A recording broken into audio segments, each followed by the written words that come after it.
My father-in-law found gold in our basement and destroyed our house digging for it. So, I convinced him the government confiscated it all. My wife Megan and I bought our house 5 years ago from an elderly couple who'd lived there since the 50s. It was a ranch-style house with a basement and a big backyard where we wanted to raise kids. Megan's father, Roy, had been a geology professor before retiring and always talked about mineral deposits and rock formations. He was 70 and spent his retirement buying old mining claims and searching for precious metals with no success. When we bought the house, Roy insisted on checking the property with his metal detector as a housewarming gift. We thought it was weird but harmless, so we let him walk around the yard for an afternoon. He found some old nails and a horseshoe and seemed satisfied. 3 years later, we decided to expand the basement for a home gym. The contractor, Luis, was digging out a corner when his machine hit something metallic. He called us down and showed us what looked like gold flakes in a small vein running through the rock. Luis said he'd seen this before in old properties and we should get it checked.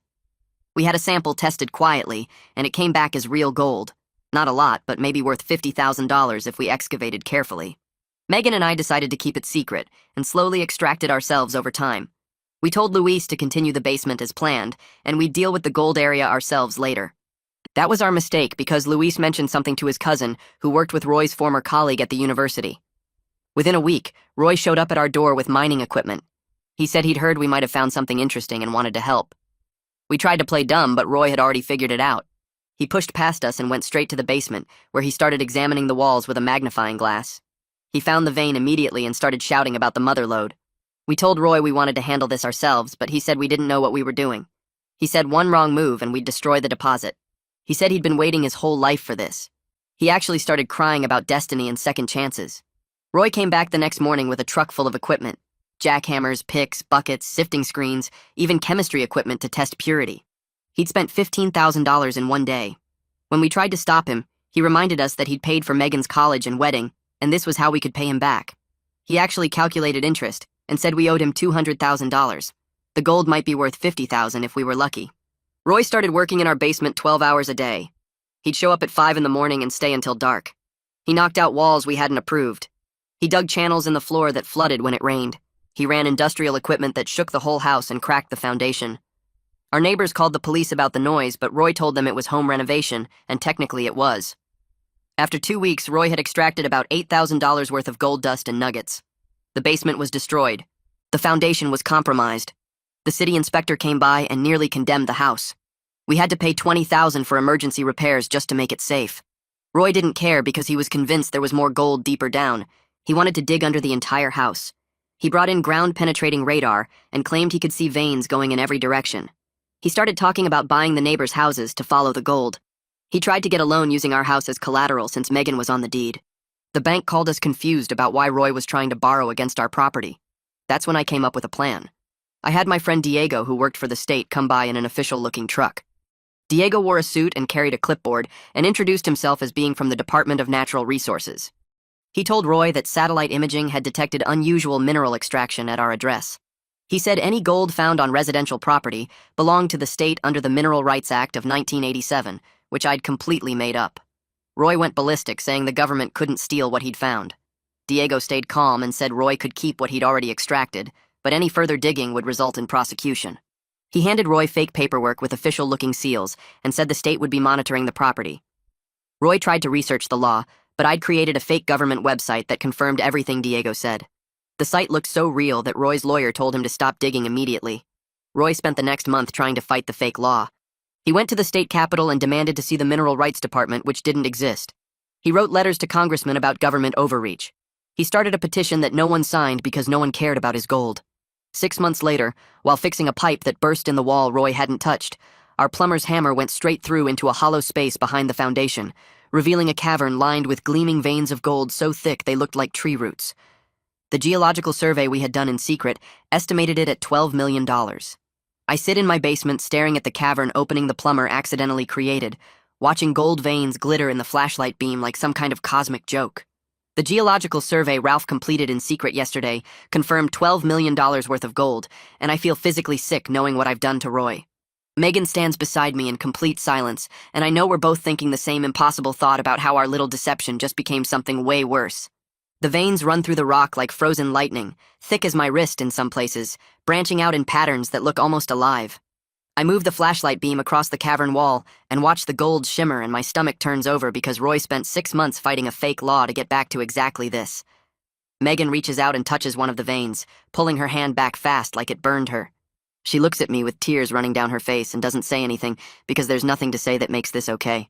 The cavern extends back further than our flashlight reaches, disappearing into darkness that probably runs under half our property. I think about Roy in his garage right now, probably looking at his mining equipment and feeling like a failure, while we stand here looking at his actual dream come true. Megan finally speaks and asks what we're going to do, and I don't have an answer because every option feels terrible in a different way. We climb back up the basement stairs, and I seal the hole with a piece of plywood, covering up $12 million like it's just another home repair project.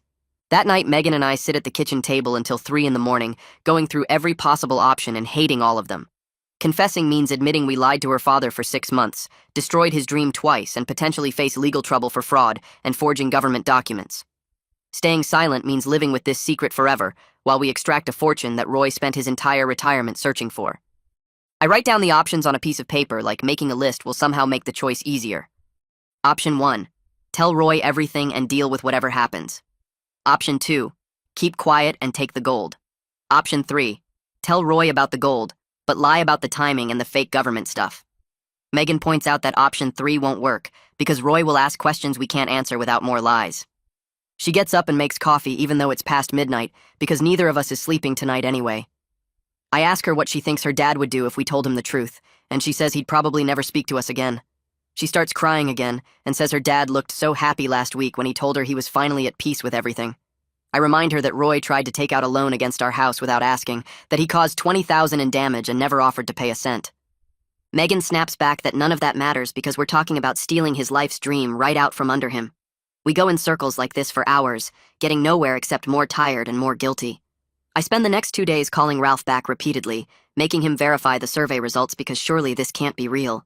He sends me core samples that arrive in a small box, chunks of rock with gold veins running through them that look like something from a museum. The mineral composition analysis comes through email, pages of technical data that I don't fully understand, but that all point to the same conclusion. Ralph calls me back sounding annoyed and asks why I keep questioning his professional assessment. I tell him it's just hard to believe, and he says he's been doing geological surveys for 30 years, and this is the biggest residential gold deposit he's ever seen. The cavern extends under most of our property, and possibly into the neighbor's yard, with gold veins so thick and pure that Ralph called it a once-in-a-lifetime discovery. He emails me volume calculations showing approximately $11 to $13 million worth of gold, depending on current market prices and extraction efficiency. I sit at my desk, staring at these numbers, and thinking about how Roy spent $15,000 on equipment to find $50,000 worth of gold, and the whole time $12 million was sitting behind a wall he never touched. Ralph asks if I want him to do a more detailed survey of the neighbor's property, and I tell him not yet because I need time to think. He says I shouldn't wait too long because geological surveys like this have professional reporting requirements that he's already stretching by keeping quiet. I thank him and hang up, then sit there feeling the weight of this secret getting heavier by the minute. Megan goes to visit her father for their regular Sunday dinner and comes back looking completely wrecked. She walks in the door and immediately starts crying before she even takes off her coat. I ask what happened, and she says Roy spent the whole meal talking about finally accepting that the government won, how he's tired of fighting, and how he's proud that he at least found something real even if he couldn't keep it. She tells me he looked older and more defeated than she's ever seen him, with new wrinkles around his eyes and his hands shaking slightly when he poured coffee. Roy told her he's been thinking about his life and realizing he wasted years chasing gold when he should have been enjoying retirement. He said the fake government intervention was probably the universe telling him to let go of his obsession and focus on what really matters. Megan sits down at the kitchen table and puts her head in her hands, saying she almost told him everything right there but couldn't make the words come out. She says her dad hugged her when she left and told her he loved her, and she felt like the worst daughter in the world. I try to comfort her, but she pushes me away, saying I don't understand, because it's not my father we're lying to. She's right, and I know it. But I also know that telling Roy now would destroy him just as much as the lie is destroying us. She goes upstairs without eating dinner, and I hear her crying through the bedroom door. I meet with Christopher Dean, a real estate attorney I found through Ralph's recommendation, to understand the legal situation around the gold. His office is downtown in one of those old buildings with wood paneling and leather chairs that smell like furniture polish. Christopher is maybe 50 with gray hair and reading glasses that he keeps taking on and off while reviewing documents. I tell him I need to understand mineral rights on residential property, being vague about why I'm asking. Christopher explains that since the gold is on our property, and we own the mineral rights according to our deed, it's legally ours to extract. He pulls out our property deed and shows me the section about mineral rights, pointing to the specific language that gives us ownership of anything found under our land. I ask about situations where someone else discovered the minerals first, and Christopher says discovery doesn't matter, only property ownership does. He never asks why I need this confirmed so carefully, but I can tell he suspects something unusual about the situation based on how specific my questions are. Christopher explains the tax implications of mineral extraction and recommends I talk to a financial advisor before doing anything. He charges me $300 for the consultation and hands me his card in case I need follow-up advice. I leave his office feeling like I just got permission to do something terrible, even though technically everything he said was about legal rights and not moral ones. Ralph introduces me to Albert McGrath, a mining extraction expert who specializes in residential property excavation. We meet at a coffee shop near my house, and Albert brings his wife Marlene, who handles the financial side of their business. Albert is a big guy in his 60s with calloused hands and a weathered face that looks like he's spent decades working outdoors. Marlene is sharp and professional, pulling out a laptop and spreadsheets before we even order coffee. Albert reviews the cavern survey that Ralph provided and lets out a low whistle, saying he's never seen anything like this in a residential setting. He estimates we could extract the gold over 18 months using careful, quiet methods that wouldn't attract neighborhood attention. Albert explains they'd use hand tools and small equipment, working during normal business hours so it looks like regular home renovation. Marlene pulls up her spreadsheets and starts calculating extraction costs, equipment rental, labor, permits for the fake foundation work, and taxes. She calculates that after extraction costs and taxes, we'd clear approximately $8 million. Albert says they could start within a month if we want to move forward, and they'd handle everything including the cover story about foundation repairs. Marlene slides a contract across the table for me to review, and I tell them I need time to think about it. Albert nods and says he understands this is a big decision, but he mentions his crew's schedule fills up fast, and waiting too long might mean missing the window. They give me their contact information and leave me sitting there with a contract that would make us rich and guilty forever. Megan finds me researching extraction methods at 2 a.m. and completely loses it, yelling that I'm actually planning to steal her father's dream right in front of his face. She's standing in the doorway of my office in her pajamas, and I didn't even hear her come downstairs. I try to close the laptop, but she's already seen the mining websites and Albert's contract pulled up on the screen. She asks if I've completely lost my mind, and I try to explain that it's legally ours, and Roy would destroy the house trying to get it. She says I sound like a stranger justifying something horrible, that she doesn't even recognize me right now. I point out that Roy caused $20,000 in damage and tried to commit loan fraud with our house, and she screams that none of that makes this okay. Megan says her father was sick with obsession, and we used that sickness against him, and now I want to profit from it. I tell her we have a choice between being honest and being secure, and she says if that's really the choice, then our marriage is based on lies anyway. She asks how I can even consider this, and I admit I don't know anymore, that every option feels wrong, but doing nothing also feels impossible. Megan says she's sleeping in the guest room and walks out, slamming the door hard enough that pictures rattle on the wall. I sit there in the dark with my laptop glowing, feeling like I just lost something important, even though I'm not sure what. This is our worst fight in 5 years of marriage, and I know it's not really about the gold, it's about what kind of people we're choosing to become. I drive to Roy's house the next morning unannounced, planning to confess everything. But when I get there, he's in his garage surrounded by all his mining equipment that he's trying to sell online. His garage door is open, and I can see him pricing items on his phone, writing numbers on pieces of masking tape and sticking them to his equipment. The jackhammer that costs $3,000 has a tag that says 500. His chemistry set for testing gold purity is marked at 200. I park on the street and walk up the driveway, and Roy looks up surprised to see me. He says he's making peace with how things turned out, that maybe the universe was telling him he was too old for this dream anyway. Roy shows me his phone with the online listings he's created, talking about how he'll probably only get back 6,000 or 7,000 total, but at least someone else can use the equipment. He picks up his favorite rock hammer and looks at it for a long moment before setting it down with a price tag. I stand there watching him price his equipment at a fraction of what he paid, and I can't make the words come out. Roy asks if I want any of his geology books, since I've shown some interest in rocks, and I tell him sure even though I haven't shown any interest at all. He goes inside to get the books, and I stand in his garage looking at the evidence of his shattered dream being sold off piece by piece. When he comes back with a box of books, I take them and thank him and leave without saying what I came to say. I sit in my car down the street for 20 minutes trying to work up the courage to go back, but I finally just drive home. I call Diego in a panic and tell him about the $12 million discovery and how I don't know what to do. He's quiet for a long time before saying that sometimes the right thing and the smart thing aren't the same thing, and I need to decide which kind of person I want to be. Diego reminds me that Roy tried to commit loan fraud with our house and never apologized, that he caused $20,000 in damage and never offered to pay, and that keeping quiet isn't the same as stealing. I tell him it feels like stealing when Roy spent his whole life looking for this, and we're taking it from him. Diego says Roy was going to destroy our house and our financial security, and we stopped him the only way we could.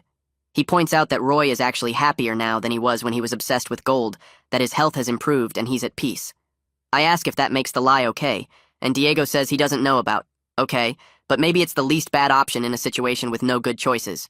He tells me he'll support whatever I decide, but I need to make a decision soon, because sitting in limbo is eating me alive. We talk for over an hour, and by the end I don't feel better, but at least I feel less alone with this choice. Diego says he's sorry he helped create this situation, and I tell him it's not his fault, that I'm the one who asked him to lie in the first place. Megan and I go to couples counseling for the first time, though we can't tell the therapist the real issue, so we talk around it using vague terms about family secrets and financial decisions. The therapist is a woman in her 40s named Dr. Whitmore, who has a calm voice that makes me want to tell her everything. We sit on opposite ends of her couch, and she asks what brought us in today. Megan says we're struggling with a moral dilemma involving her father and money, and we can't agree on what to do. Dr. Whitmore asks us to describe the situation without being specific, and we do our best to explain the basic conflict without mentioning gold or lies or fake government departments. She asks what values we want our marriage to be based on, and we both sit there unable to answer because honesty and security seem mutually exclusive right now. Megan says she values truth and family relationships above money, and I say, I value protecting our future and not enabling destructive behavior. Dr. Whitmore points out that we're both right from different perspectives, and that's what makes the situation so difficult. She asks what we think will happen 5 years from now, based on each choice, and neither of us has a good answer. The session ends with homework about clarifying our values and communicating better, but we leave feeling worse instead of better, because the therapy just highlighted how stuck we really are. We drive home in silence, and I know we're both thinking the same thing, that no amount of counseling can solve a problem this fundamentally broken. 3 days passed before Roy called. I saw his name on my phone screen and felt my stomach drop. Megan was upstairs putting away laundry, and I answered in the kitchen, gripping the counter edge with my free hand. Roy's voice sounded tired but calm. He said he'd been doing a lot of thinking about everything that happened with the gold. He said he wanted to apologize for how crazy he got, for the destruction he caused, for trying to take out that loan against our house without asking. He said he'd been talking to his therapist about obsession and how it made him lose sight of what mattered. I told him it was okay, that we understood, while staring directly at the basement door 20 feet away.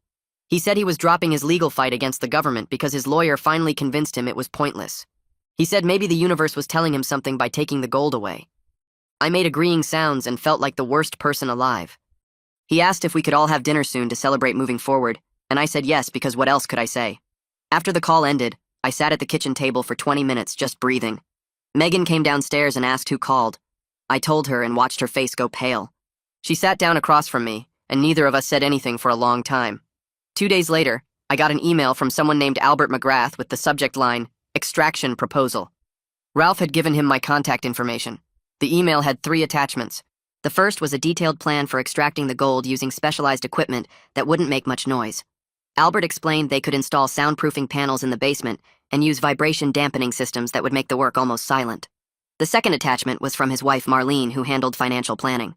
She'd created spreadsheets showing how we could extract the gold in phases over 18 months. She'd calculated extraction costs, proper tax payments, investment strategies, and final net worth projections. The numbers said we'd end up with about $8 million after everything. The third attachment was a cover story about foundation repairs that would explain any activity at the house. Albert had thought of everything, including permits we'd need to file and inspection schedules we'd have to follow. The proposal was so professional and thorough that it made the whole thing feel almost legitimate. I read through all 3 documents twice and felt sick. This wasn't some vague possibility anymore. These were actual plans with timelines and budgets and legal structures. I could click reply and set this whole thing in motion. I saved the files to a password-protected folder on my computer and didn't respond. Megan found me staring at my laptop screen an hour later. She asked what I was looking at, and I told her. She read through Albert's proposal without saying anything. When she finished, she closed the laptop and walked out of the room. That night, I woke up at 2 a.m. drenched in sweat. I'd been dreaming that Roy was in our basement with a sledgehammer, breaking through the wall to the cavern while screaming that he knew what we'd done. My heart was racing, so fast I thought I might be having a heart attack. Megan woke up and turned on the lamp. She asked if I was okay, and I couldn't answer because I couldn't breathe right. She got me water and sat with me while I tried to calm down. She rubbed my back and said maybe we should just tell her father the truth and deal with whatever happened.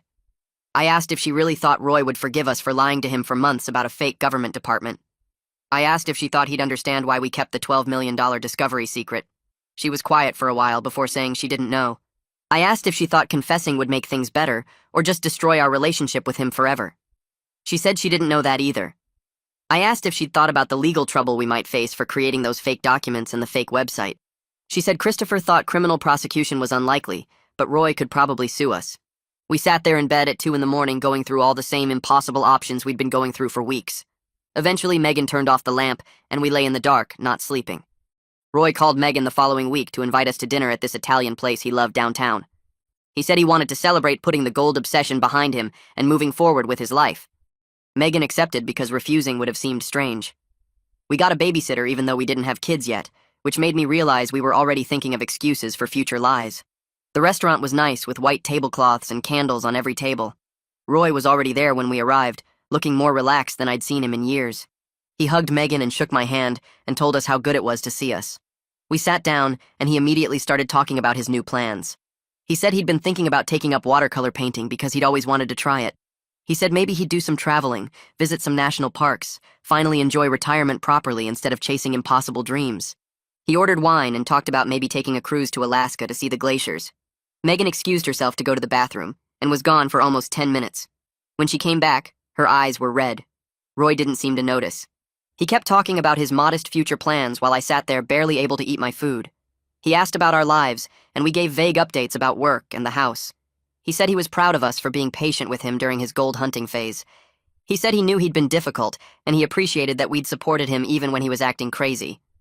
I told him it was fine while pushing pasta around my plate. Megan excused herself again and was gone another 10 minutes. Roy finally asked if she was feeling okay, and I said she'd been having some stomach issues lately. He looked concerned and said we should make sure she saw a doctor.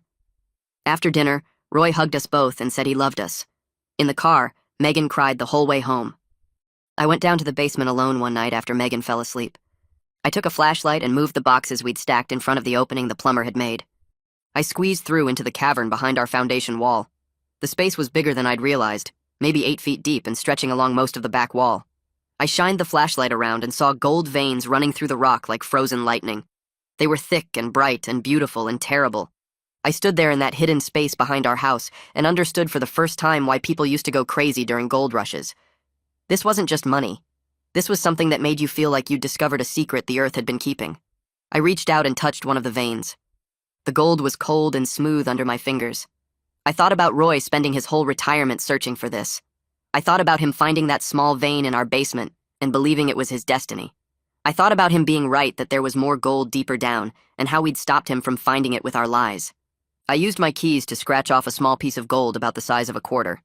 I put it in my pocket and climbed back out of the cavern. Upstairs, I put the gold piece in my desk drawer. I wasn't sure if I was keeping it as a reminder or as evidence of what we'd done. Megan started talking about her dreams a few days later. We were eating breakfast and she suddenly said she'd been having the same dream every night for a week. In the dream, her father found out about the gold and the fake government story. In every version of the dream, he looked at her like he didn't recognize her anymore. She said the worst part wasn't his anger but his confusion, like he couldn't understand how his daughter could do something like this. She put down her coffee cup and said she couldn't keep living with this secret eating away at our marriage and her relationship with her dad. I pointed out that confessing might destroy both those things anyway. I reminded her about the legal issues with the fake documents. I said Roy could potentially sue us and claim rights to the gold since his excavation led to finding it.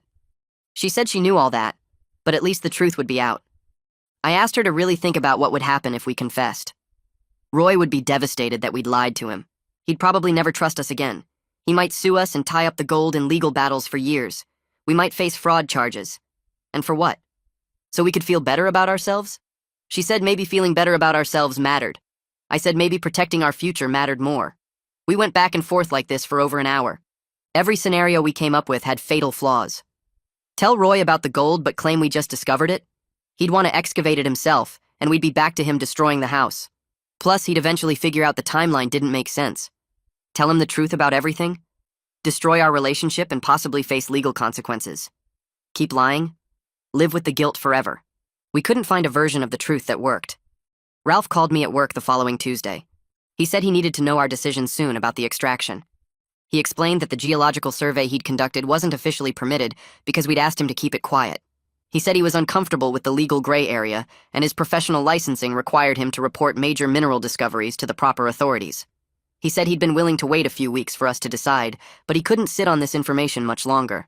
He gave us 3 weeks to either move forward with extraction or he'd have to file the required reports. This added a whole new pressure to the situation. The choice wasn't just ours to make anymore. We had a deadline now. I thanked Ralph for the heads up and said we'd get back to him soon. After the call, I sat in my office trying to figure out what 3 weeks meant. If we did nothing, Ralph would report the discovery, and then what? Would the state actually get involved? Would Roy find out? Would we lose the gold anyway, but also lose Roy's trust? The ticking clock made everything worse. I spent the next 2 days researching what would actually happen if we confessed to everything. I read about fraud laws and civil liability and property rights. I finally called Christopher and asked him to review our situation as a hypothetical legal case. I explained that someone had created fake government documents and a fake website to stop a family member from destructive behavior. Christopher asked a lot of questions about damages and intent and whether the person being deceived had suffered financially. I told him the person actually benefited from being stopped because they were destroying property and ruining their health with obsession. Christopher was quiet for a while before saying that criminal prosecution seemed unlikely because there was no financial victim and the deception actually prevented harm. He said civil liability for emotional distress was possible, but would be hard to prove. Then he said something that made my stomach turn. He said the deceived person could potentially claim rights to any subsequent discoveries since their initial excavation work led to finding the larger deposit. He said a good lawyer could argue that the deception was specifically designed to steal the discovery that the original person had effectively made. I thanked Christopher and hung up feeling worse than before. We couldn't confess without potentially losing everything anyway. Megan brought up the partial truth idea again that weekend.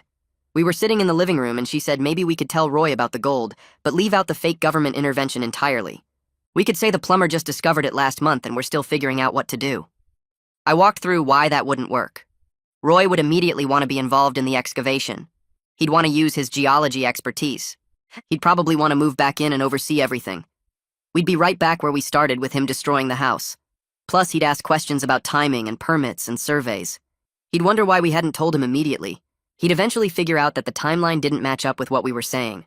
Megan said maybe we could claim we were scared to tell him because of what happened before. I said that would just hurt him more, making him think we didn't trust him. We spent 3 hours that afternoon trying to find some version of partial truth that would work. Every scenario had holes. Every story would eventually fall apart under basic questioning. We couldn't find a way to tell part of the truth without the whole thing unraveling. Roy called Megan 2 days before Ralph's deadline. I was at work, but she told me about it that night. Roy had called sounding more excited than she'd heard him in years. He said he'd sold all his mining equipment online and at a local pawn shop. He'd made back about $6,000 total. He said he was using the money to book a cruise to Alaska, something he'd always wanted to do, but never felt like he could afford. He told Megan he felt lighter than he had in years. He said it was like he'd been carrying this heavy weight of obsession and disappointment, and selling the equipment felt like finally putting it down. He said he felt free from the thing that had been consuming him. He thanked Megan for being patient with him and said he was excited to just be her dad again, instead of a crazy old man chasing gold. After Megan told me about the call, we both sat on the couch in silence. She finally said that her father sounded genuinely happy for the first time since her mother died 3 years ago. She said confessing now would destroy that peace. She said she didn't think she could do that to him. I asked if that meant we were keeping the secret. She didn't answer, but we both knew what her silence meant. I called Ralph 2 days later to ask about the timeline. He said Albert's crew was already booked solid for the next 6 months, and we'd gotten lucky with a cancellation window opening up. If we wanted to move forward, we needed to commit within 3 weeks, or they'd fill the slot with another project. Ralph mentioned that Marlene had run new numbers showing that waiting another year could cost us several $100,000 because gold prices were at a peak right now and extraction costs were only going up. Every day we delayed meant watching potential money evaporate. I hung up feeling sick because the pressure wasn't just about making a decision anymore, it was about making it fast. That night I lay in bed staring at the ceiling while Megan slept, and I kept calculating what $12 million actually meant. It meant never worrying about money again. It meant our future kids could go to any college. It meant retiring early if we wanted. It meant security for generations. But it also meant lying to Roy for the rest of his life, and that weight felt like it was crushing my chest every time I thought about it. I made an appointment with a therapist the following week, telling Megan I wanted to talk to someone about work stress. The therapist's office was in a medical building downtown, and I sat in the waiting room feeling like a fraud because I couldn't even be honest about why I was there. When the therapist called me back, he was younger than I expected, maybe 40, with glasses and a calm way of talking that made me want to tell him everything. But I couldn't, so instead, I talked around it. I said I had a family member who'd been hurt by something I did, and I wasn't sure if telling them the truth would help or just make things worse. I said I felt guilty, but also thought maybe I'd actually done the right thing even if it was dishonest. The therapist asked me what I thought I deserved as a consequence for my actions, and the question hit me hard because I realized I'd been waiting for something bad to happen. Like I wanted the universe to punish me, so I wouldn't have to punish myself. He pointed out that waiting for punishment was just another way of avoiding responsibility, and that if I really thought what I'd done was wrong, I needed to face it directly, instead of hoping external forces would make the decision for me. I left that session feeling worse than when I arrived, because he'd called out exactly what I was doing. 2 days later, Megan found a folder on my desk with Albert's latest extraction proposal and Marlene's updated financial projections. I'd been meeting with them twice a week for the past month, going over plans and timelines and cover stories, all without telling Megan because I knew she'd try to stop me. She came into the living room holding the folder, and her hands were shaking. She asked me how long I'd been planning this behind her back, and I tried to explain that I was just keeping options open, but she cut me off. She said I'd already made the decision and was just going through the motions of pretending we were deciding together. She said I was steamrolling her objections because the money was too good to pass up, and I was letting greed override everything else, including her feelings and her relationship with her father. I defended myself by saying someone had to be practical, that we couldn't just ignore $12 million sitting under our house while we paid off Roy's damage for years. She asked me when I'd become the kind of person who could rationalize stealing from family, and I didn't have an answer for that. We fought for 2 hours, saying things we'd never said to each other before, and she ended up sleeping in the guest room again. The next morning, she was still barely speaking to me, and I knew I'd crossed a line I couldn't uncross. Roy showed up at our door 3 days later without calling first. I saw his truck pull up and felt my stomach drop because I thought somehow he'd found out. But when I opened the door, he was smiling and holding a wrapped package. He said he'd been cleaning out his garage and found something he wanted us to have. We sat in the living room and he handed me the package, and when I unwrapped it, I found a simple black frame containing a photo of the gold nuggets he'd extracted before Diego shut him down.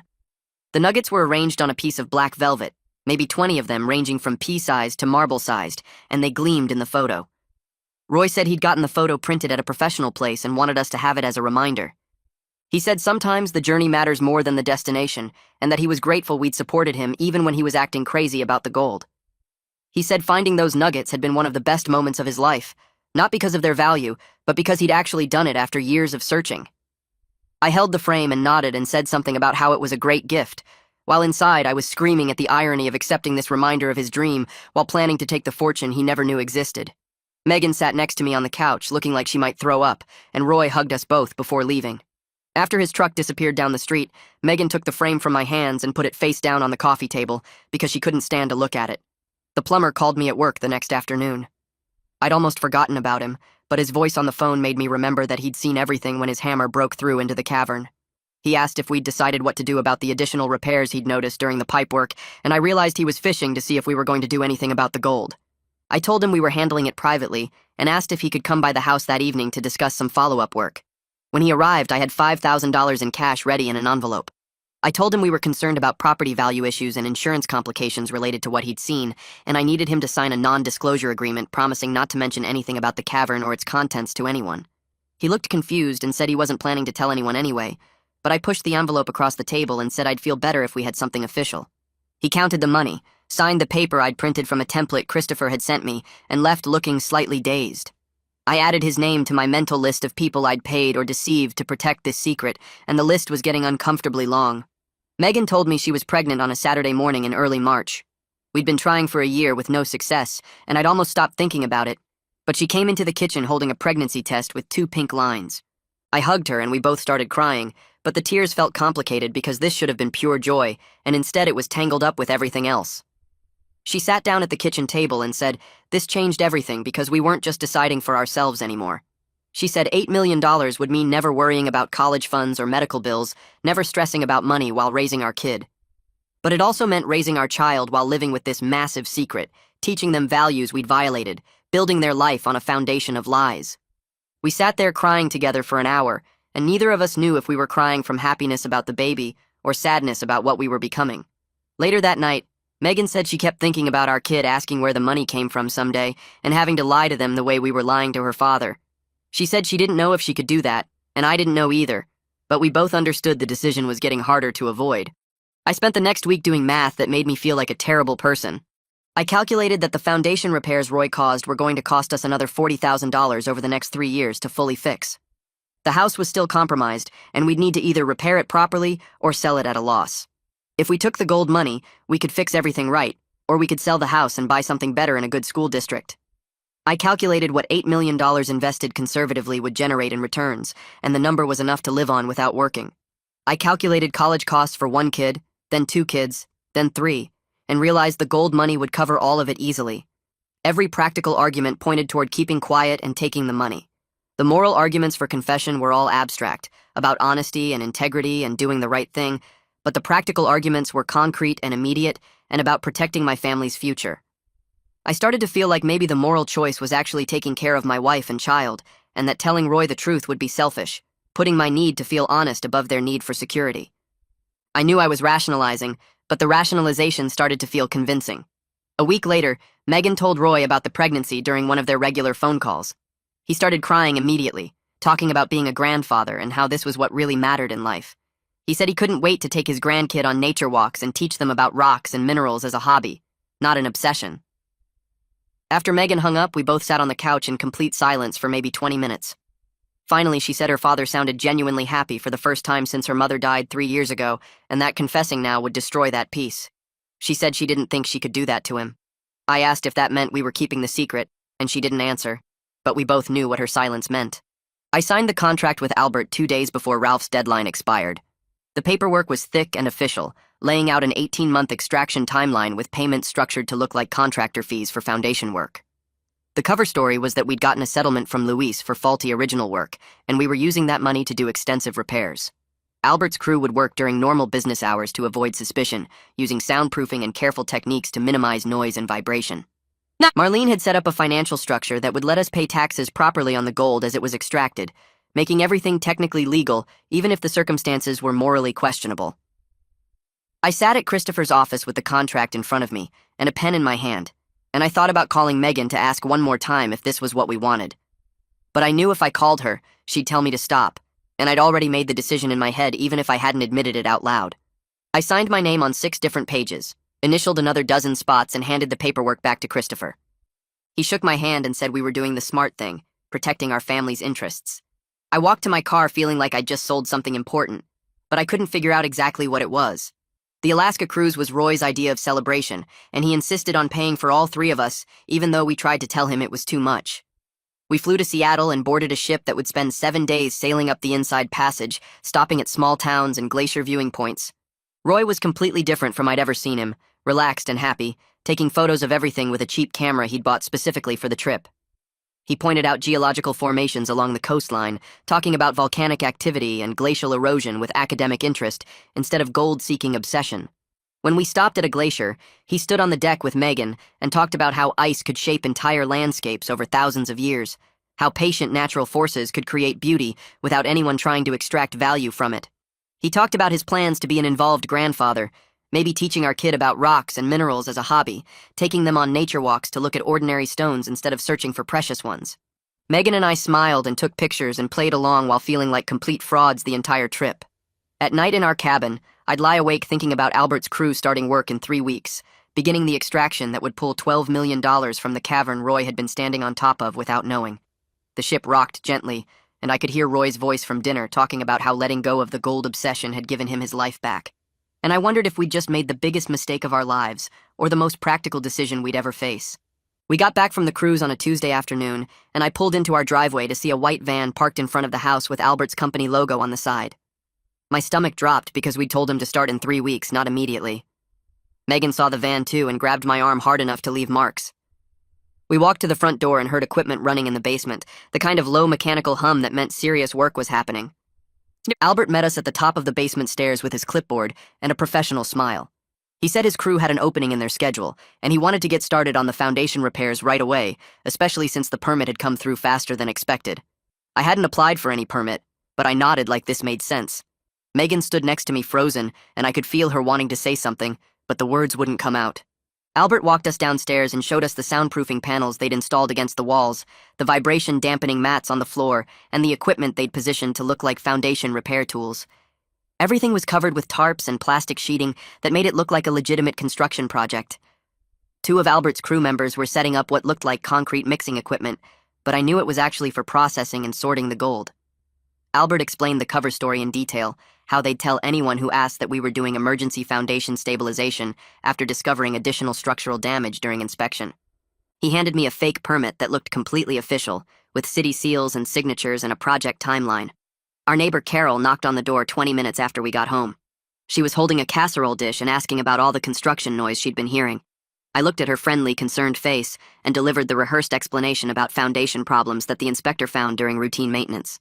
The words came out smooth and natural, like I'd been practicing this lie my whole life instead of just reading it in Albert's email that morning. Carol said she hoped it wouldn't be too disruptive and offered to water our plants if the work got messy. I thanked her and took the casserole and watched her walk back to her house while thinking about how easily the deception had rolled off my tongue. That scared me more than anything else so far. Megan's first ultrasound was scheduled for the following Wednesday at 9 in the morning. We sat in the waiting room surrounded by other pregnant women and their partners, everyone looking excited and nervous in normal ways. The nurse called Megan's name, and we went into the exam room where the ultrasound machine was set up next to the table. Megan lay back and pulled up her shirt while the technician squeezed gel onto her stomach. The screen showed static at first, then the technician moved the wand around and suddenly there it was, this tiny blob with a flickering heartbeat. The technician pointed out what would become arms and legs, explained that the baby was measuring right on schedule for 8 weeks. Megan started crying and squeezed my hand, and I felt this weird split in my chest between pure joy and crushing guilt. The doctor came in after the technician finished and talked about the baby's development timeline, how by the second trimester we'd be able to see more defined features, how by the third trimester the baby would be fully formed and just growing bigger. I sat there doing math in my head, calculating that by the time our child was born, Albert's crew would have pulled millions of dollars in gold from the cavern below our house. The baby on the screen looked so innocent and perfect, and I thought about how we were already lying to protect it before it even had fingers or toes. The doctor asked if we had any questions, and Megan asked about morning sickness and diet and normal pregnancy things. I wanted to ask if it was possible to be a good parent while building your child's future on deception, but instead, I just nodded along and took the ultrasound pictures the technician printed out. We walked to the car in silence, and Megan held the ultrasound photos against her chest. She said the baby was real now, not just an idea, but an actual person we were responsible for. I agreed and started the car and drove us home past the white van still parked in our driveway. 3 months passed faster than I expected. Albert called me at work on a Friday afternoon in October to give me an update on the extraction progress. He said his crew had been working carefully, removing gold in sections to avoid structural instability or creating voids that might cause settling. They'd pulled out approximately $2 million worth of gold so far, all of it processed and stored in a secure facility that Marlene had arranged. Albert explained their method in detail, how they were mapping the veins and extracting in a pattern that maintained the integrity of the cavern walls. He said the work was going better than expected because the gold was even purer than the initial survey indicated. I sat at my desk, listening to him describe the fortune being removed from under my house, while my co-workers walked past my office talking about normal things like weekend plans and fantasy football. Marlene called that evening to walk Megan and me through the financial structure she'd set up. She'd created a mineral rights trust that would receive the gold proceeds, with carefully staged tax payments that would keep everything legal and above board. The money would be distributed over time through what looked like investment returns and inheritance payments, all documented properly to avoid any red flags with the IRS. Marlene showed us spreadsheets with projected growth rates and tax optimization strategies that made my head spin. She explained that we were doing this professionally and legally, that the extraction itself was completely within our rights as property owners with mineral rights in our deed. The circumstances were morally questionable, she admitted, but the execution was sound. Megan asked if there was any way this could come back to hurt us legally, and Marlene said that as long as we followed the financial plan exactly, we'd be fine. The money was becoming real in a way that made it harder to think of this as just a secret we were keeping. It was becoming our actual financial future, something we could touch and plan around and use to build the life we wanted for our daughter. Roy came over on a Saturday morning in November, while Albert's crew was on their scheduled break. We'd timed his visit carefully to make sure no one would be in the basement doing anything that looked like gold extraction. I gave him a tour of the supposed foundation repairs, walking him through the basement and pointing out all the work Albert's crew had done. Roy examined the soundproofing panels and asked technical questions about the foundation stabilization technique they were using. I answered with the information Albert had given me, explaining about the structural supports and the concrete reinforcement and the drainage improvements. Roy seemed genuinely impressed by how thorough the work was.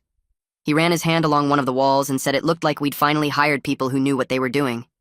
He made a joke about how we should have brought in professionals from the start instead of letting him destroy the basement with his gold hunting. I laughed along with him while standing directly above the cavern where his $12 million dream was being systematically removed by the professionals I'd hired in secret. Roy asked how much the foundation work was costing, and I gave him a number that was close to what we'd actually be spending on the extraction. He whistled and said that was expensive but necessary, that structural issues only got worse if you ignored them. We went upstairs and Megan made coffee, and Roy talked about his volunteer work at the elementary school, teaching kids about rocks and minerals. He said it was more rewarding than he expected, that sharing his knowledge without the pressure of finding something valuable had reconnected him with why he loved geology in the first place. Megan asked him about his health, and he said he'd never felt better, that letting go of the gold obsession had taken years off his stress levels. He hugged us both before he left and said he was proud of how we were handling the house repairs responsibly. I watched him drive away and thought about how his happiness was built on our lie, how the peace he'd found was only possible because we'd stolen his dream without him knowing.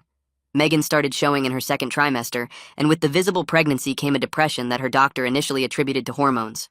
She'd sit on the couch for hours staring at nothing, not reading or watching TV or doing anything productive. I'd come home from work to find her in the same position I'd left her that morning, still in her pajamas with her hand on her stomach. Her doctor prescribed some pregnancy-safe medication and suggested therapy, but I knew the hormones weren't the real problem. The guilt was eating away at her from the inside, making it hard for her to function or feel joy about the baby growing in her belly. She started making excuses to avoid seeing her father, claiming she was too tired from pregnancy fatigue or too nauseous to leave the house. Roy called concerned after she canceled their third Sunday dinner in a row. He showed up at our house with prenatal vitamins and pregnancy books, being the caring father he'd always been to her. He sat with Megan on the couch and rubbed her back while she cried about how hard the pregnancy was, how she felt overwhelmed and scared about becoming a mother. Roy told her that her mother had felt the same way, that it was normal to be frightened of such a big change. He promised to be there for her and the baby, to help however he could, to be the kind of grandfather who showed up and stayed involved. Megan cried harder after he said that, and Roy thought it was pregnancy emotions making her sensitive. I stood in the kitchen doorway watching this scene and feeling like the worst person alive because Roy was being exactly who he'd always been, a good father who loved his daughter and wanted to support her. He wasn't the villain we needed him to be to justify what we were doing. He was just a man who'd made mistakes and learned from them, who'd found peace after giving up his obsession, and we were punishing him for that peace by stealing everything he'd dreamed of finding. I found Megan in the nursery we'd started setting up, sitting on the floor crying while holding the framed gold nuggets Roy had given us months ago. The frame was supposed to hang on the wall as a reminder of Roy's journey and his acceptance of how things turned out. Megan said she couldn't hang it in our baby's room because it felt like cursing our child with our lies, like starting her life in a space decorated with symbols of our deception. She said every time she looked at those gold nuggets, she thought about the massive fortune we were taking from her father, and she couldn't bear to have that reminder in the room where we'd rock our daughter to sleep. I took the frame from her hands and carried it down to the storage room in the basement, placing it on a shelf behind boxes of Christmas decorations and old college textbooks. We didn't talk about the symbolism of hiding away Roy's gift while simultaneously extracting his fortune from below our feet. Megan went back to the nursery and continued hanging curtains like nothing had happened, but I could see her hands shaking as she measured and marked the wall. That night we lay in bed not touching, both of us staring at the ceiling and thinking our own guilty thoughts. The baby kicked and Megan put my hand on her stomach, so I could feel it too. Our daughter was growing stronger every day, becoming more real, and with her growth came the weight of knowing we were building her future on a foundation of lies and stolen dreams. 6 months into the extraction, Albert called with another progress report. They'd pulled out approximately $5 million worth of gold, working steadily through the cavern system and mapping new veins as they went. The extraction was more complex than initially estimated because the gold deposits extended in unexpected directions, but Albert's crew was handling it professionally and carefully. Marlene sent updated financial projections that showed what $5 million could become with proper investment and management. She'd created charts showing generational wealth scenarios, how our daughter could grow up never worrying about money, how our grandchildren could inherit a fortune that would set up their entire lives. The scale of what we were securing for our family started to feel like its own justification, a kind of moral math where providing for descendants outweighed honesty with one person. Marlene walked us through estate planning options and trust structures that would protect the wealth for generations. She talked about college funds and down payments on houses and retirement security with the casual certainty of someone who dealt with large sums of money regularly. Megan asked if this made us bad people, and Marlene said that morality wasn't her area, but financial security definitely was. She said we were making a practical choice to protect our family's future, and that sometimes practical choices required moral compromise. I thought about Roy teaching our daughter about rocks someday, about how he'd show her ordinary stones and explain their properties with the same enthusiasm he'd once reserved for hunting gold. Our daughter would grow up wealthy because of what we took from him, and she'd never know that her college fund and her trust account and her financial security all came from the grandfather who taught her to appreciate worthless rocks.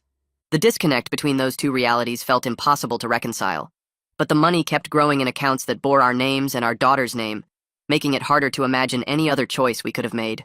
Roy called me from the hospital on a Tuesday afternoon in January. His voice sounded weak and scared as he explained that he'd had chest pains that morning and his neighbor had driven him to the emergency room. The doctors were running tests to determine if it was his heart. Megan and I rushed to the hospital and found Roy in a bed hooked up to monitors, looking older and more fragile than I'd ever seen him.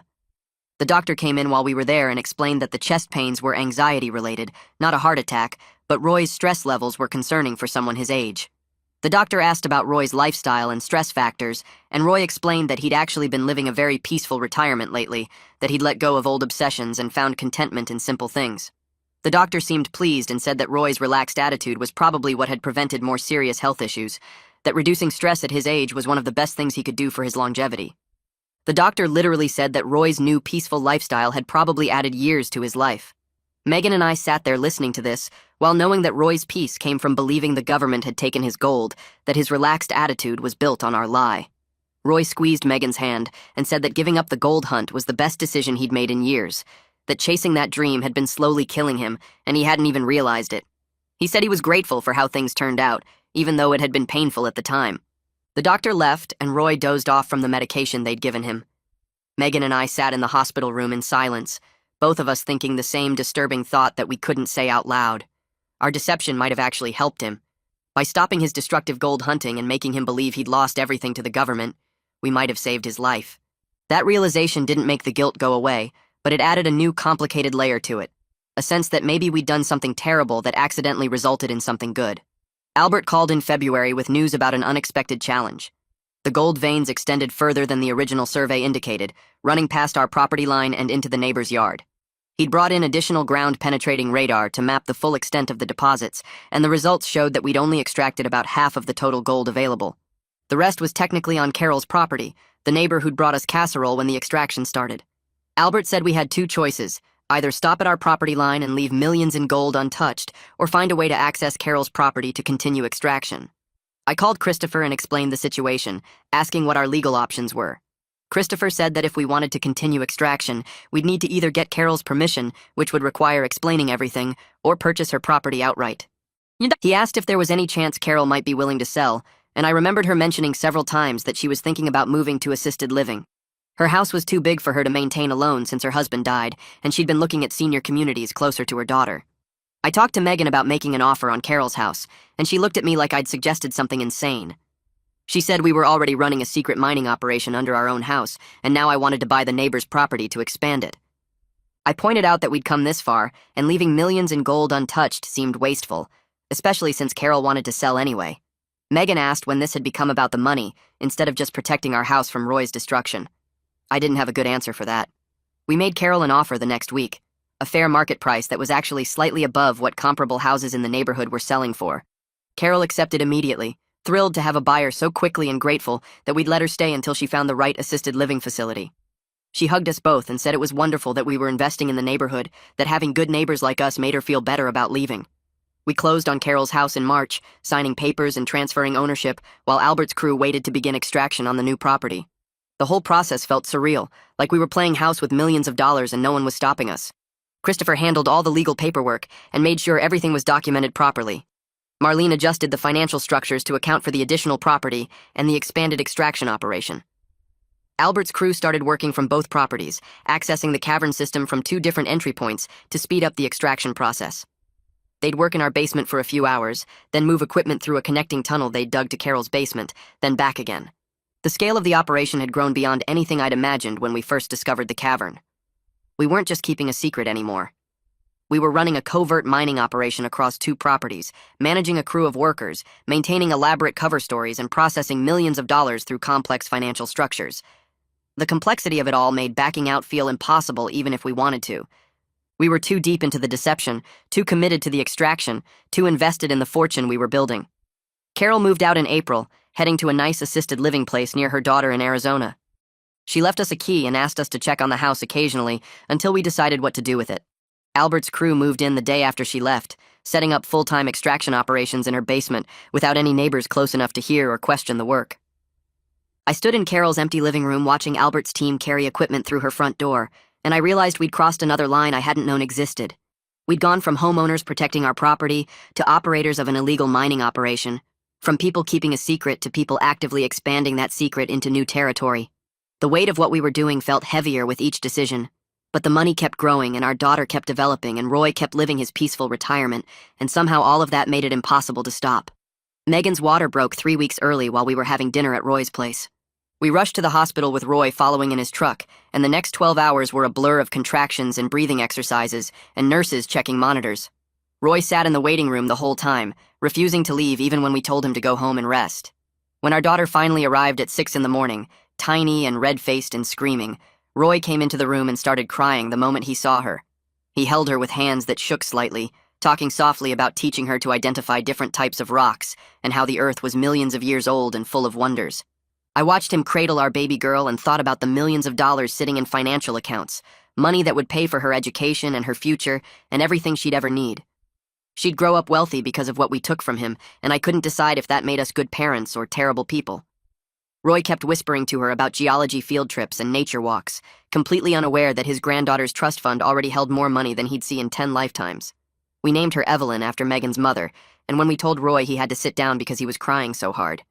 He said it was the most beautiful gesture we could have made, honoring his late wife by giving her granddaughter her name. 2 days later, he showed up at the hospital with a check for $5,000, telling us he'd set up a college fund for Evelyn. He apologized for not being able to give more, explaining that retirement meant living on a fixed income, and he wished he could do better for his granddaughter. Megan and I accepted the check while knowing that Marlene had already structured accounts holding millions for Evelyn's future, complete with education trusts and investment portfolios that would grow for decades. Roy talked about how $5,000 wasn't much, but maybe it would help with books or supplies when she got older. The weight of his small, generous gesture pressed against the massive fortune we'd hidden, and I had to excuse myself to the bathroom because I couldn't look at him anymore without feeling sick. Albert called me when Evelyn was 2 weeks old to report they were 10 months into extraction and approaching the end of accessible deposits. He estimated 2 more months of work before they'd have to stop, with a final total of approximately $11 million before extraction costs. After expenses and taxes, we'd clear about $7.5 million. The end was in sight, and I felt relief mixed with something darker that might have been dread. Soon the cavern would be empty and restored, and there'd be no more active deception, just the permanent weight of what we'd done. I stood in Evelyn's nursery holding my sleeping daughter and thought about how this fortune would follow her through life, paying for everything she needed while built on a lie to her grandfather. The extraction timeline meant we'd be finished before she was 4 months old, before she'd have any memories, before she could possibly understand what we'd traded for her security. Roy started volunteering at the elementary school near his house, teaching second graders about rocks and minerals twice a week.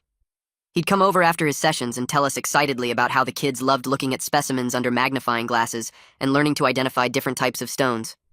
One boy had brought in a rock from his backyard convinced it was a meteorite, and Roy had gently explained it was just regular granite while praising the kid's scientific curiosity.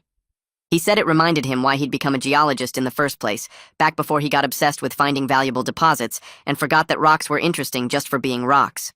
Megan told me later that her father seemed more at peace than he'd been since her mother died 3 years ago.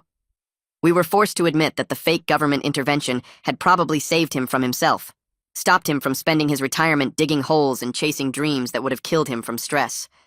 The irony cut deep, because we'd lied to protect our house but accidentally protected him too, and now we were taking the fortune he'd always wanted while he taught children to appreciate ordinary stones. The extraction finished after 12 months total, right on Albert's projected timeline. His crew spent 2 additional weeks carefully restoring both properties, repairing foundations properly, and making the basements look like they'd never been touched beyond normal renovation work. They removed every trace of excavation equipment, filled the cavern access points with concrete and structural supports, and left everything looking completely legitimate. The evidence of what we'd done disappeared into financial accounts and carefully structured trusts that existed only on paper. Marlene came to our house with a leather folder containing our complete financial plan, walking us through asset management and tax strategies and investment portfolios. She congratulated us on becoming wealthy and explained how to maintain discretion while accessing the funds for major purchases or investments. We officially had $7.5 million, and the only proof was numbers in accounts that no one would ever connect to gold extraction or deception or Roy's destroyed dreams. We put the neighbor's house on the market, claiming it was an investment property we'd bought and renovated. It sold for $40,000 more than we'd paid, a small profit that barely registered against our actual fortune, but helped maintain the cover story. We used some of the gold money to do legitimate high-end renovations on our own house, hiring contractors to redo the kitchen with granite counters and new appliances, updating the bathrooms with expensive fixtures, and finishing the basement properly with a home gym and entertainment area. Roy visited during the work and kept saying how amazing everything looked, joking that the foundation repairs had turned out to be a blessing in disguise since we'd ended up renovating the whole house anyway. I agreed with him while thinking about how literally true that statement was in ways he'd never know. The house that he'd nearly destroyed with his excavation was now beautiful and valuable because we'd stolen his fortune and used it to fix everything he'd broken. 6 months after the extraction ended, we settled into our new life as secretly rich people. Megan quit her job to stay home with Evelyn, telling people we could afford it because I'd gotten promoted and we'd received an inheritance from her mother's estate that we'd invested wisely. I kept working at my job even though I didn't need the income anymore, maintaining appearances and having a reason to leave the house and act normal. We were careful not to display wealth, obviously, making gradual lifestyle improvements that could be explained by career success and careful saving. New cars, but not luxury brands, nice vacations, but not constant travel, better clothes, but nothing designer. The lying had become so natural it was almost unconscious, this constant low-level deception woven into every conversation and decision. We'd created an entire false narrative about our financial situation, and we lived it so completely that sometimes I almost believed it myself. Roy's health improved significantly over the next year. His doctor said his blood pressure was better and his stress levels had dropped, attributing it to his peaceful retirement lifestyle and the joy of being a grandfather. Roy took Evelyn on nature walks in the park, showing her different types of rocks and letting her collect pebbles in a little bucket. He'd sit with her on a blanket and talk about how stones were formed over millions of years, explaining geology in simple terms while she played with her collection. Watching them together, I saw him creating the gentle relationship with rocks that he'd never had when he was obsessed with finding gold. He wasn't hunting or digging or chasing value anymore, just sharing his knowledge with his granddaughter and enjoying the science for its own sake. Sometimes I thought we'd made the right choice even if we'd made it for wrong reasons, because this version of Roy was healthier and happier than the man who destroyed our basement chasing his dreams. Megan and I started going to couples counseling again, finally able to talk more honestly about the secret we were living with, even though we still used vague terms. The therapist helped us process the guilt and develop strategies for living with moral compromise, acknowledging that sometimes there weren't any good choices, and we had to make peace with the least bad option. She talked about how most people lived with some level of deception or moral complexity, and the goal wasn't to achieve perfect honesty, but to find ways to live with our choices without letting them destroy us. The sessions helped more than I expected, even though the guilt never completely disappeared. We learned to separate the secret from our daily life, to be good parents and partners while carrying this weight we couldn't share with anyone else. On Evelyn's second birthday, Roy showed up with a wooden box he'd made himself, filled with small rock specimens he'd collected and labeled with careful handwriting.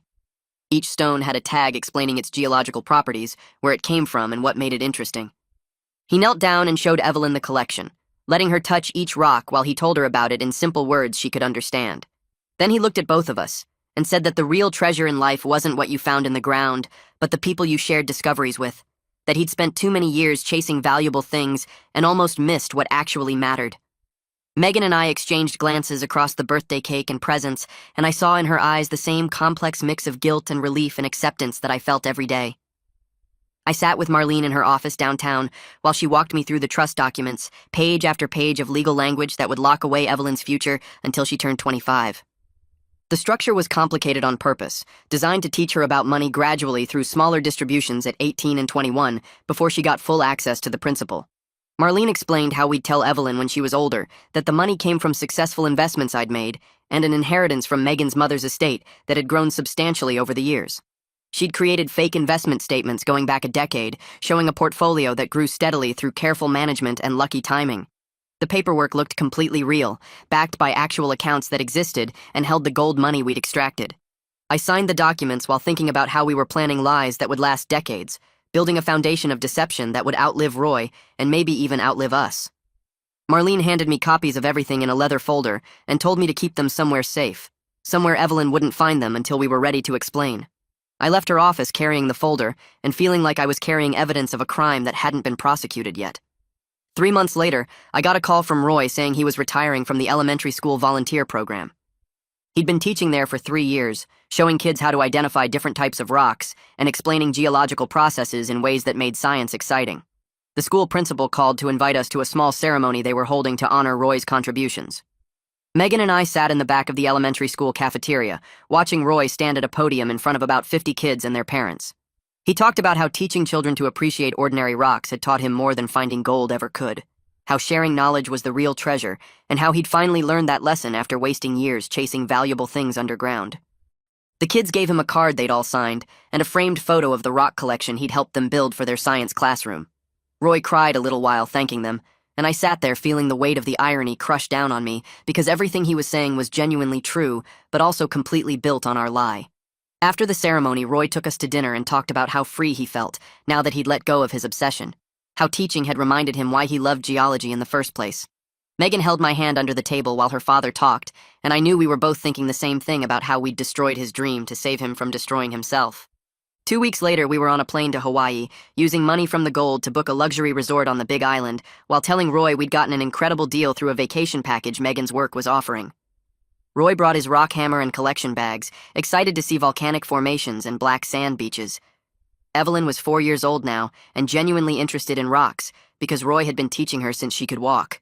I watched them on the beach together, Roy kneeling in the sand showing Evelyn how to identify different types of lava rock while she picked up samples and asked questions. He explained how the islands were formed by volcanic activity, how magma cooled into different types of rock depending on how fast it solidified.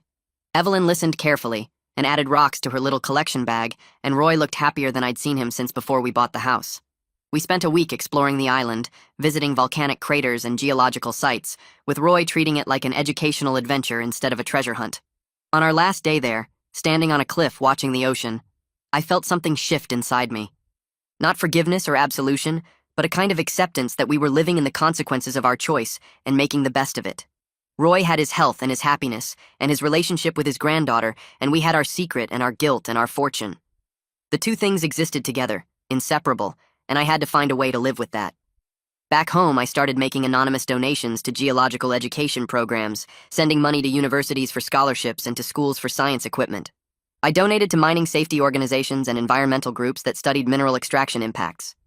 Megan helped me research the programs, and we'd send checks from accounts that couldn't be traced back to us, using the gold money to do some good, even though we both knew it was partly about making ourselves feel better. One night after we'd sent $50,000 to a geology scholarship fund, Megan said it helped her sleep better, knowing we were honoring Roy's passion for geology while helping other people pursue the science he loved. I agreed, even though I knew we were also just trying to buy some moral credit to balance against what we'd taken. The donations became regular, a few times a year. Always anonymous, always to programs Roy would have supported if he'd known about them. It didn't erase what we did, but it felt like a way to channel the fortune towards something that mattered, to make sure Roy's life's passion created opportunities for others, even if he never knew about it. Roy's 75th birthday party filled our backyard with family and friends, everyone celebrating this man who'd finally found peace in his retirement. We'd rented tables and hired a caterer, using gold money while claiming we'd saved up for the occasion. Roy stood up to give a toast, holding a glass of wine and looking around at everyone gathered. He talked about how the last 5 years had been the happiest of his retirement because he'd finally let go of the obsession that was consuming him and embraced what really mattered. He specifically thanked me and Megan for supporting him through his gold hunting phase and helping him find his way back to sanity, for being patient when he was acting crazy, and for understanding when he needed to fight the government over what he thought was his. He said we'd helped him realize that chasing gold was destroying him, and that losing that fight was actually the best thing that could have happened. I stood there with Evelyn sitting on my lap, this 4-year-old child who would grow up with every advantage we could give her, and I accepted Roy's thanks while knowing she'd never understand the complicated truth of where her opportunities came from. Megan squeezed my hand, and I saw tears in her eyes, and I couldn't tell if they were from happiness at her father's peace or guilt about how we'd created it. 6 months later, Evelyn started kindergarten at an excellent private school across town, the kind of place with small class sizes and advanced programs and tuition that cost more than some people's rent. We told Roy it was covered by scholarships and money from Megan's mother's estate that we'd been saving. He was proud of his granddaughter's opportunities, talking about how important good education was and how Evelyn was so bright she deserved the best. He never questioned how we were affording things because we'd been so careful to keep our lifestyle improvements gradual and reasonable. We'd upgraded our cars, but not to luxury models, renovated the house, but not extravagantly, taken nice vacations, but not obviously expensive ones. The deception had become so woven into our daily life that it was almost invisible, just part of how we moved through the world now. I'd drop Evelyn off at her private school in the morning and pick her up in the afternoon. And she'd tell me about her day while I thought about how the classroom she sat in was paid for with gold her grandfather had dreamed about finding. The other parents at the school assumed we were just successful professionals, maybe both working good jobs and managing money well. Nobody suspected we were sitting on millions extracted from a cavern beneath our house. One night after we'd put Evelyn to bed, Megan came and sat next to me on the couch and said she'd made peace with what we did. Not because it was right, she said, but because she could see the good that came from it. Her father's health and happiness, Evelyn's secure future, our ability to help others through the anonymous donations. She said she thought we were good people who made a morally complicated choice in an impossible situation, that sometimes there aren't any perfect options and you have to choose the least harmful path and live with it. I wanted to believe her, and mostly I did, because the alternative was thinking we were just selfish people who stole from family and rationalized it afterward. We sat there in silence for a while, and I thought about how we'd been married for almost 10 years now, and how this secret had become part of the foundation of our relationship, something we carried together that nobody else could understand. It wasn't the marriage I'd imagined when we bought this house, but it was the one we had, built on lies and gold and love and guilt all mixed together.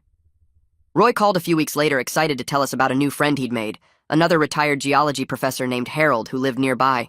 They'd met at a rock and mineral show and discovered they had similar interests in collecting samples for pure enjoyment rather than value.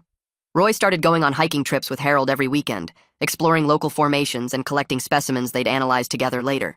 He told us stories about their adventures, about finding interesting rocks and debating their formation processes, about the joy of studying geology without any pressure to find something valuable. One afternoon, Roy stopped by with Harold to show us their latest finds, and I watched the two old men get excited about ordinary rocks they'd collected from a creek bed. Roy said he was grateful the government had shut down his excavation because it freed him to enjoy geology as a passion instead of an obsession, that losing that fight had actually saved him from wasting his final years chasing something that would have destroyed him. The fact that our lie had directly enabled his happiness was something I'd learned to live with, however uncomfortably, because the alternative of telling him the truth would destroy the peace he'd finally found. Our 10th wedding anniversary came around and Megan gave me a small wrapped box at dinner. Inside was a gold pendant on a chain, and when I looked closer, I recognized it as a piece from the original $8,000 worth of gold Roy had extracted before we stopped him. Megan had kept a small nugget and had it made into jewelry without telling me. She said it represented the choice we made to protect our family, both from Roy's destructive obsession and from the truth that would have destroyed our relationships. She said she wanted me to wear it as a reminder that we'd made this decision together and we'd carry it together. I put the chain on and tucked the pendant under my shirt, feeling the weight of it against my chest. A hidden reminder of our hidden fortune, a piece of the gold that had started everything worn close to my heart where nobody could see it. We finished our anniversary dinner and went home to relieve the babysitter, and I kept touching the pendant through my shirt, feeling it there like a physical manifestation of the secret we'd carry forever. A week later, Christopher Dean called my cell phone asking if we could meet about some new legislation. I drove to his office downtown, and he explained that the state was proposing changes to how residential gold discoveries would be handled, creating actual oversight and regulations that would require reporting any significant mineral finds on private property. He assured me we were legally protected since our extraction was already complete and properly documented through Marlene's financial structures. But the news made me think about timing and luck. If Roy had found the cavern under these new proposed laws, everything might have been different. The government might have actually gotten involved, or there might have been real legal frameworks for handling the situation, or Roy might have had legitimate options we'd denied him with our fake intervention.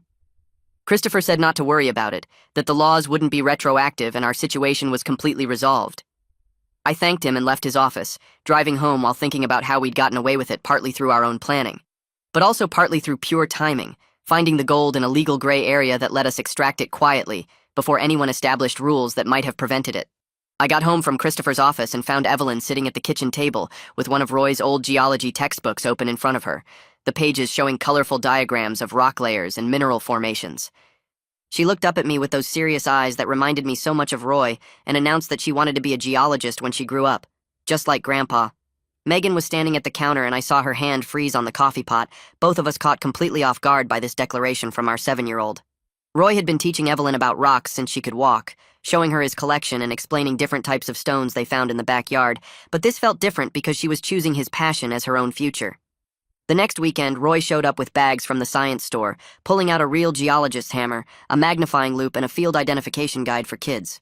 He told Evelyn they were going on their first official geology expedition to a state park an hour away where exposed rock formations made it perfect for beginners. I watched them pack a backpack together with water bottles and notebooks, Roy explaining how real geologists document their findings, and the whole scene made my chest tight because his destroyed dream was becoming her innocent ambition. They started going on these trips every few weeks, Roy driving Evelyn to different locations around the state to look at rocks and collect samples.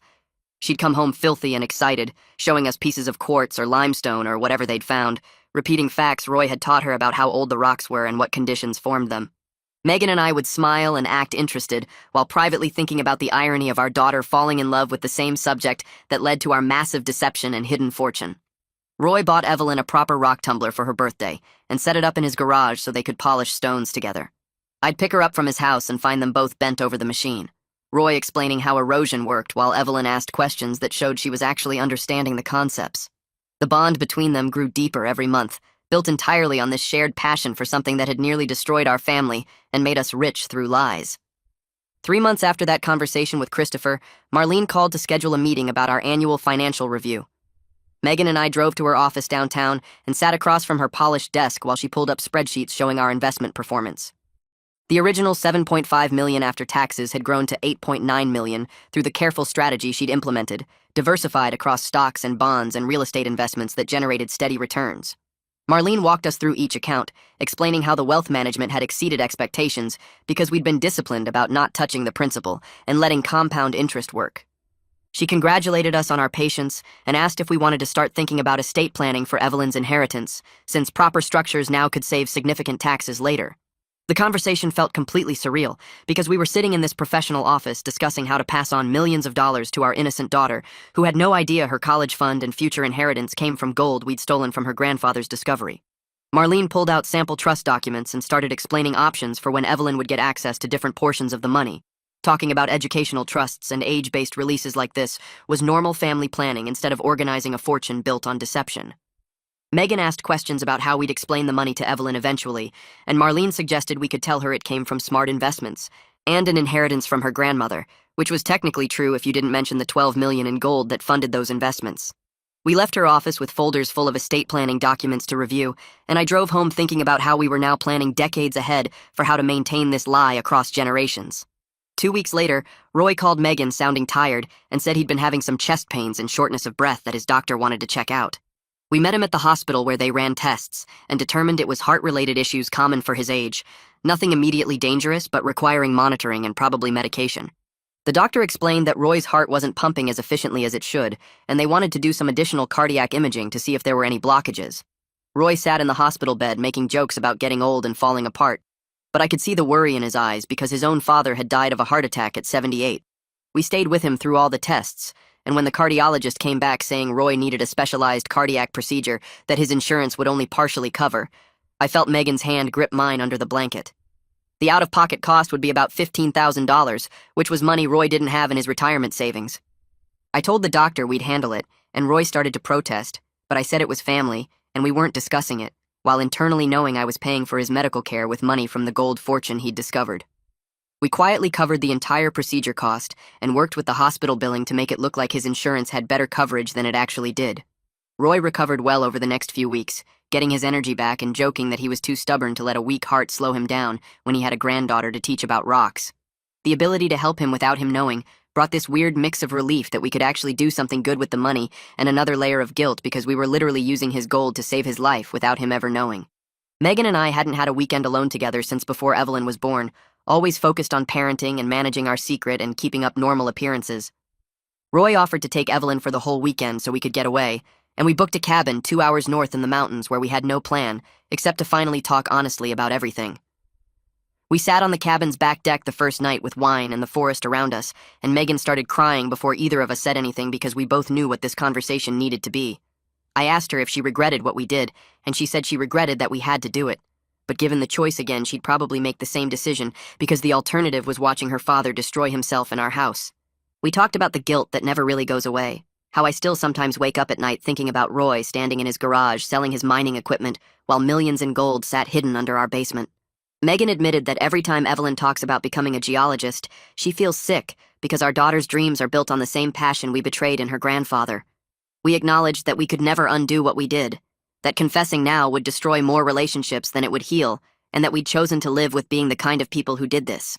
The conversation went on for hours, covering everything from the fake government intervention to the extraction to the financial planning, laying out all our guilt and relief and complicated feelings about the life we'd built on top of this massive lie.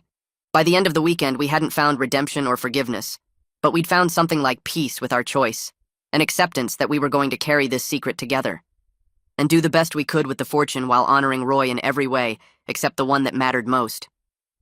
We drove back home holding hands and knowing that this conversation wouldn't be the last one, that we'd probably spend the rest of our lives processing what we did, but at least we were processing it together instead of letting it tear us apart.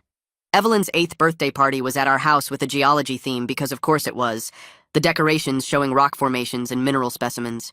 Roy showed up with a wrapped box that was clearly heavy, and when Evelyn opened it, she found his original metal detector, the same one he'd used.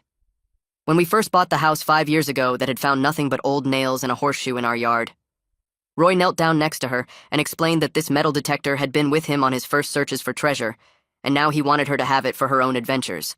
He told her that sometimes the search itself is the real treasure, and that the best discoveries are the ones you make with people you love, not the things you find in the ground. Evelyn hugged him so tight and promised to take good care of it, and I watched this moment thinking about how Roy was teaching her values about the journey mattering more than the destination, values that we'd completely violated by taking his actual destination and hiding it from him. Later that night, after everyone left, I found the metal detector in Evelyn's room next to her rock collection, and I thought about how that device had started everything by bringing Roy to our property in the first place. And now it was passed to the next generation as a symbol of something pure that had nothing to do with the corruption underneath. I stood in our kitchen a few days later looking around at the renovated house that the gold money had paid for, watching Evelyn do homework at the table. While Megan cooked dinner, and Roy's laughter came from the living room where he was reading her a book about volcanoes. The basement below us was beautiful now, completely redone with no evidence of the cavern that had held $12 million in gold veins, the space converted into the home gym we'd originally planned before any of this started. Our daughter was healthy and happy with a secure future, funded by wealth she'd never know the true source of, and Megan's father was alive and content, his health maintained by medical care we paid for with his own discovery. I realized in that moment that we were never going to confess, because the truth would destroy more than it would heal, would take away Roy's peace and Evelyn's innocence, and the family stability we'd built on top of our deception. The gold was gone from the cavern, extracted and converted into financial accounts and investment portfolios and trust funds, and the only evidence of what we'd done existed in our conscience and our marriage. We'd chosen to live with being the kind of people who did this, who lied to family and stole a fortune, and built a good life on top of moral compromise, and somehow that was going to have to be enough. Roy would never know that his greatest discovery happened and was taken while he fought a fake law we'd created, would never know that his granddaughter's future was secured by the motherlode he'd spent his retirement searching for. Megan and I would carry that knowledge alone, using the fortune to build the best life we could for Evelyn while honoring Roy's passion for geology in every way except the one that mattered most, which was the truth.